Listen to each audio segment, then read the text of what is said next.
Hello everyone, my name is Soumya Jaiswal. I am from Mahmudabad. Currently, I am pursuing BCom from Fakhruddin Ali Ahmed Government PG College, which is affiliated to Lucknow University.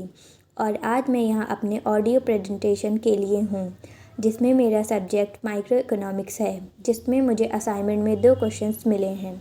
पहला question, बाजार से आपका क्या आशय है? विभिन्न प्रकार के बाजारों की व्याख्या करते हुए पूर्व प्रतियोगिता बाजार की विशेषताओं का वर्णन कीजिए तथा पूर्व प्रतियोगिता बाजार में मूल्य के निर्धारण का वर्णन कीजिए।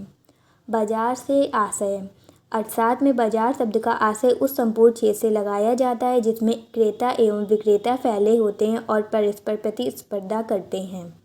बाजार का वर्गीकरण निम्न तरीकों से किया जाता है, जिसमें क्षेत्र के आधार पर स्थानीय बाजार, प्रादेशिक बाजार, राष्ट्रीय बाजार, अंतर्राष्ट्रीय बाजार होता है। समय के आधार पर अति अल्पकालीन बाजार, अल्पकालीन बाजार, दीर्घकालीन बाजार, अति दीर्घकालीन बाजार होता है। स्थानीय बाजार का अभिप्राय उस बाजार से है जो एक छोटे से क्षेत्र में सीमित होता है। स्थानीय बाजार उन वस्तुओं का होता है जिन वस्तुओं की मांग व्यापक नहीं होती है। स्थानीय बाजार के अंतर्गत वे वस्तुएं आती हैं जो शीघ्र खराब होने वाली होती हैं। अति अल्पकालीन बाजार, इन्हें डेली मार्केट भी कहा जाता है। इसके अंतर्गत वस्तु की पूर्ति हमेशा स्थिर रहती है। उत्पादकों या पूर्तिकर्ताओं के पास इतना कम समय हो कि वे वस्तु की पूर्ति को मांग के अनुसार बढ़ा नहीं सकते हैं। इस प्रकार की प्रमुख वस्तुएं दूध, दही, सब्जी तथा मछली, अंडे हैं। अब मैं आपको बताऊंगी पूर्व प्रतियोगी बाजार की विशेषताएं, जिसमें पहला क्रेताओं और विक्रेताओं की अधिक संख्या, दूसरा वस्तु की समान बाजार दशाओं का पूर्ण ज्ञान, चौथा फर्मों के प्रवेश व निष्कासन की स्वतंत्रता, पाँचवा वस्तु की केवल एक कीमत, छठा यातायात लागत की अनुपस्थिति। अब मैं आपको बताऊंगी पूर्व प्रतियोगिता में कीमत निर्धारण कैसे होता है। मार्शल ने बताया कि किसी वस्तु की कीमत निर्धारण में मांग तथा पूर्ति पक्ष अकेले भूमिका नहीं निभाते, वरन दोनों पक्ष मांग तथा पूर्ति के सामूहिक एवं परस्पर सहयोग से ही किसी वस्तु की कीमत निर्धारित होती है। अब मेरा दूसरा क्वेश्चन जो कि है मूल्य विभेद का क्या अर्थ है, इसकी शर्तें बताइए तथा विभिन्न प्रकार के मूल्य विभेद की चर्चा कीजिए। मूल्य विभेद में कीमत तथा उत्पादन किस प्रकार निर्धारित होता है, बताइए।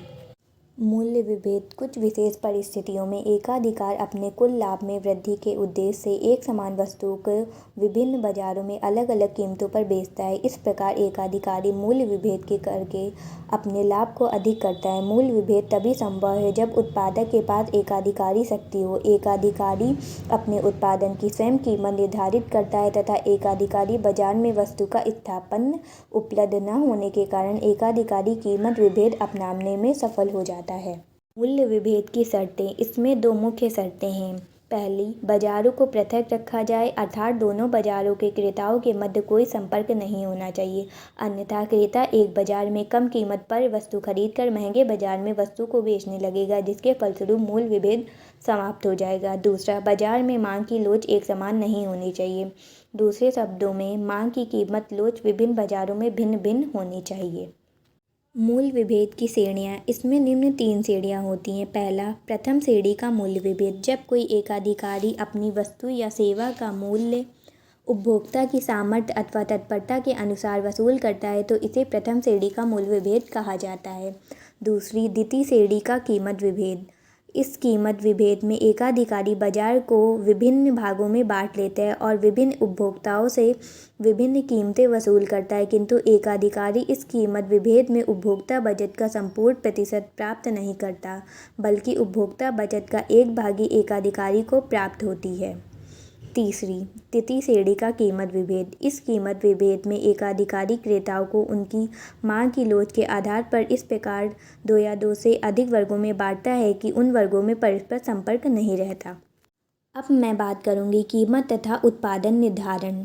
मूल्य भेदभाव एक मूल्य निर्धारित रणनीति है जिसमें ग्राहकों से एक ही उत्पाद या सेवा के लिए अलग अलग कीमतें ली जाती हैं। एकाधिकार एक मूल्य निर्धारित कर सकता है जो उसके खुद के लाभ को अधिकतम करता है। उत्पाद की मांग के लोच को आधार पर मात्रा और मूल्य समायोजित किया जाता है। जिस बाजार में मांग की लोच जितनी कम होगी उस बाजार में कीमत उतनी ही अधिक होगी। इसके विपरीत जिस बाजार में जितनी मांग की लोच अधिक होगी वह उस बाजार में कीमत उतनी ही कम होगी। Thank you everyone for listening me.